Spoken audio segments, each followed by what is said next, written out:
మీ business ఏదైనా మీ ఊర్లో promotion చేయాలంటే అది సుమన్ టీవీతోనే సాధ్యం. ఇప్పుడే సంప్రదించండి. మొన్న పెట్టిన కేసు జైల్లో జరిగిన విషయాలన్నీ కూడా అంటే నన్ను ఇబ్బంది పెట్టిన ప్రతి ఒక్క అధికారి, అన్యాయంగా కేసులు కట్టి నన్ను జైలుకు పంపించిన ప్రతి ఒక్క అధికారి మీద నేను కంప్లైంట్ ఇవ్వడం జరిగింది. దాని మీద కూడా ప్రభుత్వం మంచి యాక్షన్ తీసుకుంటుంది. ఇలా వైసీపీ ప్రభుత్వంలో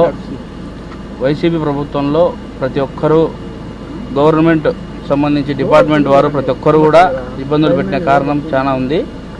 అందువల్ల ఈ రోజున నేను కంప్లైంట్ ఇచ్చిన నన్ను ఇబ్బంది పెట్టిన వాళ్ళ మీద, ముఖ్యంగా జైల్లో జరిగిన దాని మీద సీరియస్గా దాని మీద చంద్రబాబు నాయుడు గారు కావచ్చు, పవన్ కళ్యాణ్ గారు కావచ్చు, లోకేష్ గారు కావచ్చు, ప్రధానమంత్రి మోదీ గారు కావచ్చు, అమిత్ షా గారు కావచ్చు, దీన్ని క్షుణ్ణంగా పరిశీలించి తగిన న్యాయం చేయాలని కోరుతా ఉన్నాను.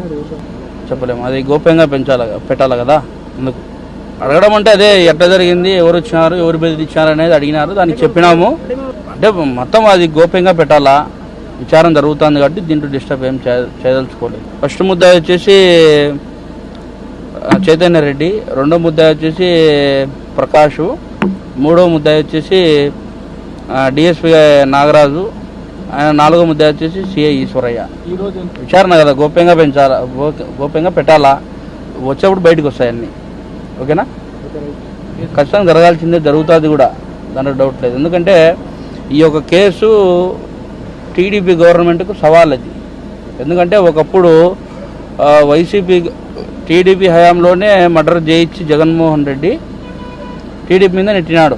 నారాసుర రక్త చరిత్ర అని చెప్పి పెద్దది ఒక పేపర్ వేయించి పెద్దది ఆయన చేతిలో కత్తి పెట్టి ఇది చేసినాడు. ఆ వాస్తవాలు బయటకు వచ్చినాయి.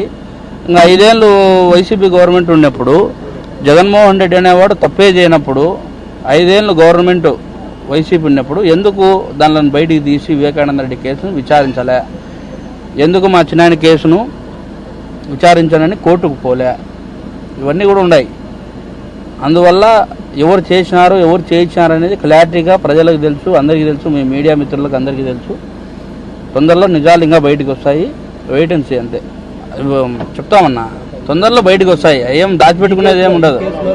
ఈ కేసులోనే ఇప్పుడు న్యాయం 100% జరుగుతుంది, దాంట్లో ఎటువంటి డౌట్ లేదు. న్యాయం జరుగుతుంది.